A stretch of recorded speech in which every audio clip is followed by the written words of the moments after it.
Leo hii tuko katika chuo cha ufundi cha kitaifa cha Eldoret ambapo shamra za wiki ya utamaduni zimepamba moto.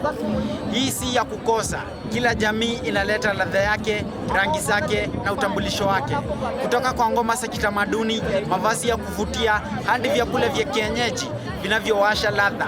Wanafunzi wameonyesha fahari ya tamaduni zao kwa ubunifu wa kipekee. Mimi ni Habed Murungi na nitakuongoza kujionea jinsi wiki ya utamaduni inavyoleta umoja katika chuo hiki.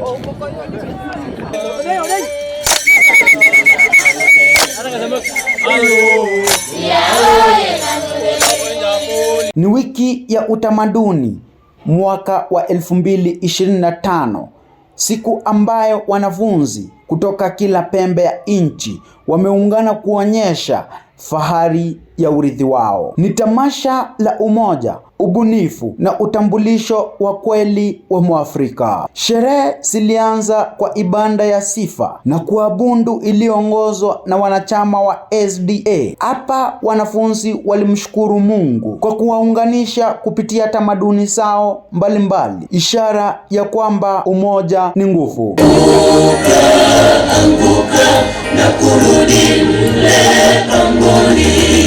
ngoma za kitamaduni zikachukua nafasi zikiongozwa na Southri, wakifuatia Weza, Western Student Associations, Luo Nyanza, Gusii, Kuria na Turkana Associations, huku kila kundi likileta ladha yake ya kipekee, kuanzia mundundo ya pwani hadi nyimbo za Nyanza, zikikukumbusha wote kuwa tamaduni ni uti wa mgongo wa jamii. Tamasha likazindi kupamba moto wakati wa chants, ambapo Turkana, Luo Nyanza, Uasin Gishu, Samburu, Gusii, South Rift, Kuria, Weza na Kamba Associations walionesha hari, sauti na nguvu za vijana. Shangwe na vigelegele vilisikika kila kona ya uwanja. Ni ishara ya fahari ya kuwa Mkenya. Kadri jua lilivyotua, hisia za ushindi na matarajio zikatawala. Vyama vyote vilifanya vyema na sasa macho yote yameelekezwa kwa majaji ili kujua ni nani atakayekuwa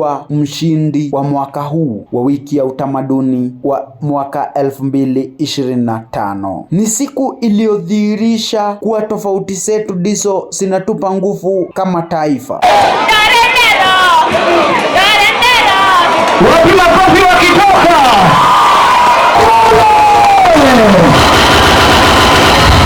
DJ Flex.